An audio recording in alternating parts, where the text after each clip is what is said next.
दुश्मन के लिए अकाल मौत और अपने चहेते शुभचिंतकों, मतदाताओं, वोटरों का वो मसीहा था। कानून की नजर में अगर वो खूंखार, बाहुबली, गुंडा, गैंगस्टर, बदमाश था तो अपने कुल खानदान की नाक और बिहार के मतलब परस्त नेताओं के लिए वो किसी रहनुमा से कम नहीं था। सोचो भला, ऐसे बेशकीमती धाकड़ या दबंग बदनाम बाहुबली से दोस्ती करने से राष्ट्रीय जनता दल के मौका परस्त मुखिया और बिहार के पूर्व मुख्यमंत्री लालू प्रसाद यादव कैसे चूक सकते थे। आखिर बात सूबे की गंदी राजनीति में अपने अपने स्वार्थ साध कर समाज में सड़ांध फैलाने, गंध मचाने की होड़ जो लगी हुई थी। नमस्कार दोस्तों, इस वक्त आप बने हुए स्टेट मिरर हिंदी के यूट्यूब चैनल पर और मैं हूं आपके साथ आपका हमजुबान संजीव चौहान। अपने खास कार्यक्रम धाकड़ में आज हम और आप बेबाक बात करेंगे सीवान के सजा याफ्ता पूर्व सुल्तान यानी मोहम्मद शहाबुद्दीन की। क्योंकि इन दिनों बिहार में विधानसभा चुनाव 2025 की घोषणा के बाद से ही चुनावी महोत्सव का सा माहौल है। ऐसे में कालांतर में बिहार के सीवान की गलियों के गुंडा से भारत के माननीय सांसद बनने वाले मरहूम पूर्व सांसद मोहम्मद शहाबुद्दीन का जिक्र ना हो, यह कैसे संभव है। वही शहाबुद्दीन कालांतर में लालू प्रसाद यादव और उनका कुनबा खानदान जिनके आगे पीछे घूमा करता था। जिक्र उन्हीं धाकड़ मोहम्मद शहाबुद्दीन का जिनके नाम से दुश्मनों या इनके द्वारा सताए हुए परिवारों, लोगों की घर बैठे घिग्गी बंध जाती थी। बेबाक बात उन्हीं शहाबुद्दीन की जो अंतिम समय में दिल्ली की तिहाड़ जेल में बंद रहने के दौरान अस्पताल में जब तड़फ तड़फ कर अकाल मौत के मुंह में समा रहे थे, तब उनके पास अपना कोई परिंदा भी नहीं था। नाते रिश्तेदार या फिर उन नेताओं का तो दूर दूर तक जिंदगी के उस अंतिम दौर में अस्पताल में कोई अता पता ही नहीं था, जो जीते जी सत्ता की सियासत के अखाड़े में इन्हीं धाकड़ शहाबुद्दीन के तलवे चाटते और उनके कसीदे कसते हुए थकते नहीं थे। बिहार विधानसभा के चुनावी महासंग्राम में कालांतर में अपराध और पॉलिटिक्स के कॉकटेल कहिए या फिर संगम से जन्मा बिहार के सीवान की राजनीति का सुल्तान मोहम्मद शहाबुद्दीन मगर आज कहीं दिखाई नहीं देता है। बिहार का वही मरहूम कल का डॉन सांसद मोहम्मद शहाबुद्दीन, जिसे मौत के बाद अपनी कब्र के लिए सीवान की 2 गज जमीन तक नसीब न हो सकी। वही सीवान जिसकी जमीन पर बसे प्रतापपुर में 10 मई 1967 को जन्मे थे सीवान के सुल्तान मोहम्मद शहाबुद्दीन। राजनीति विज्ञान में एमए और फिर पीएचडी हासिल शहाबुद्दीन की सोहबत तो सीवान डीएवी कॉलेज से ही बिगड़ चुकी थी। इसका शर्मनाक नमूना रहा सीवान के थाना हुसैनगंज में ए कैटेगरी की उसकी हिस्ट्री शीट खोल दिया जाना। इसके बाद तो सीवान के सुल्तान के साथ क्या क्या हुआ और उसने बाकियों के साथ क्या क्या कुछ अच्छा भला बुरा किया, ये सब जमाने ने अपनी खुली आंखों से देखा और कानों से सुना। बिहार में लालू की सत्ता में शहाबुद्दीन बाकायदा जगह जगह अपनी ही निजी अदालतें लगाकर फैसले सुनाने लगा था। बिहार और देश की राजनीति में जिसे सीवान के सुल्तान के बेकाबू होने का चरमोत्कर्ष माना गया। वक्त के खेल में रातों रात फर्श से अर्श पर पहुंचने के बाद और फिर आसमान से जमीन पर आते ही लावारिस हाल में मिट्टी में मिलकर अपनी जन्मभूमि में कफन दफन होने को भी तरस जाने वाली बीते कल के धाकड़ और आज के मरहूम उन्हीं मोहम्मद शहाबुद्दीन की दिल दहलाती कहानी है, जिनकी गिरफ्तारी के लिए कभी पुलिस के सामने जंग के से हालात बन गए थे। मौके पर 2 पुलिसकर्मी शहीद हो गए। उस खूनी मुठभेड़ में पुलिस के हाथ मोस्ट वांटेड मोहम्मद शहाबुद्दीन तो नहीं लगे। हाँ, मौके से मगर पुलिस को खौफ में डाल देने के लिए अपनी ही जली हुई कई पुलिस जिप्सियां, 3 AK-47 राइफलें जरूर बरामद हुई। साल 2004 में इन्हीं शहाबुद्दीन के ऊपर सैकड़ों बूथ लुटवाने के कथित आरोप लगे। बावजूद इसके वो चुनाव जीतकर संसद में पहुंच गए। बुरे दिन शुरू हुए तो कालांतर में कभी हर वक्त माननीय की सुरक्षा में मधुमक्खियों की तरह चारों तरफ मंडराते रहने वाली पुलिस को इन्हीं शहाबुद्दीन के अड्डों से पाकिस्तान निर्मित अवैध हथियारों के जखीरे, सेना के अत्याधुनिक नाइट विजन डिवाइस भी बरामद होने लगे। चारों ओर से हताश सीवान के सुल्तान ने अपनी सियासत तबाह हो चुकी देख बीबी हिना शहाब को चुनाव में उतार दिया, मगर पीड़ितों की आहों और बेरहम वक्त की मार ने उन्हें भी चुनाव में हराकर एहसास करा दिया कि वक्त से बड़ा बलवान कोई नहीं है। साल 2021 में कोरोना की चपेट में आकर दिल्ली की तिहाड़ जेल में बंद रहते हुए इलाज के दौरान अस्पताल में शहाबुद्दीन को मर चुके आज भले ही करीब 4-5 साल बीत चुके हों, मगर उनके नाम और दबंगई के कामों की धमक के बलबूते आज उनके पीछे बचे उनके मुरीद मौका मिलने पर उनके नाम से ही खाकमा ले रहे हैं। ऐसा नहीं है कि मरहूम मोहम्मद शहाबुद्दीन ने ही सबको लूटा था। शहाबुद्दीन को भी नेताओं, पॉलिटिकल पार्टियों ने अपने अपने हिसाब से निजी स्वार्थ सिद्धि के लिए पली हुई गाय की मानिंद जब दिल किया तब दूह लिया था। तो फिर ऐसे में भला शहाबुद्दीन ही क्यों इन मतलब या मौका परस्त नेताओं, राजनीतिक पार्टियों का सहारा लेकर गुंडा से माननीय बनने से चूक जाते।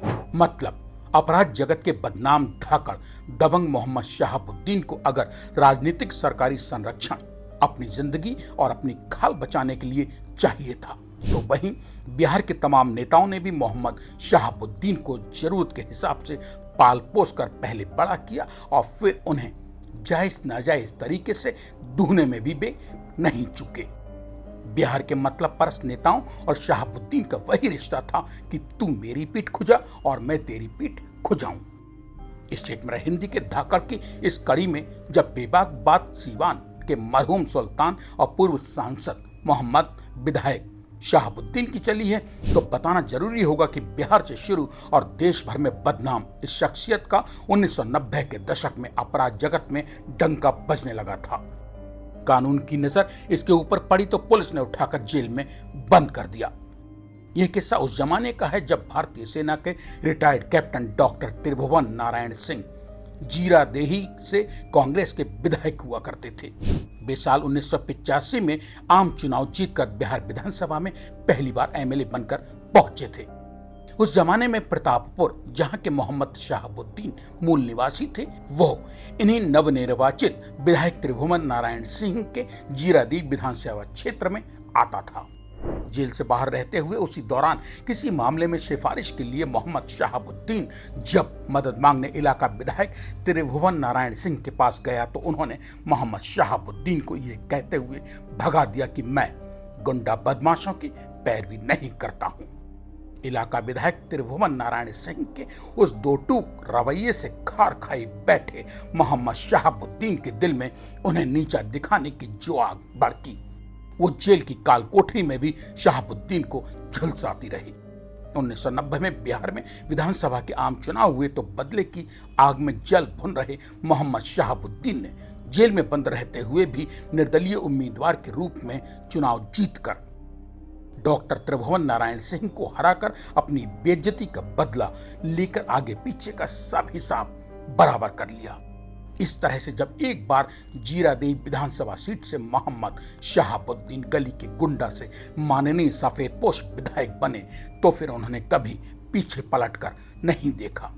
मोहम्मद शहाबुद्दीन को सबसे पहले दूहने का धंधा शुरू किया साल 1995 के बिहार राज्य विधानसभा के आम चुनाव में बिहार की राजनीति के मास्टरमाइंड और आज जेल, सीबीआई, कोर्ट कचहरियों में एक टांग अक्सर फंसाए रहने वाले मौका परस्त और बिहार राज्य में जंगल राज के जन्मदाता लालू प्रसाद यादव ने सन 1995 में लालू प्रसाद यादव की पार्टी राष्ट्रीय जनता दल से जीरादेही विधानसभा चुनाव जीतकर दोबारा गली के धाकड़ गुंडा से माननीय एमएलए बनकर शहाबुद्दीन फिर बिहार विधानसभा जा पहुंचे। इस तरह बिहार में तब खौफ और अकाल मौत का पहला नाम बन चुके मोहम्मद शहाबुद्दीन में जैसे ही लालू प्रसाद यादव को धाकड़ काम का नेता नजर आया तो लालू प्रसाद ने अपनी पार्टी से विधायक बनाने के अगले साल ही यानी सन 1996 में शहाबुद्दीन को सीवान से सांसद बनवाकर संसद में ले जाकर सजा दिया। मतलब जिन मोहम्मद शहाबुद्दीन को बिहार के कई जिलों की पुलिस जेल में ठूंसने के लिए अक्सर दिन रात धूल फांका करती थी, लालू प्रसाद यादव की असीम कृपा अनुकंपा से वे मोहम्मद शहाबुद्दीन कालांतर में सीवान के माननीय सांसद बनकर लोकतंत्र के मंदिर में पूजनीय पुजारी बनकर जा बैठे थे।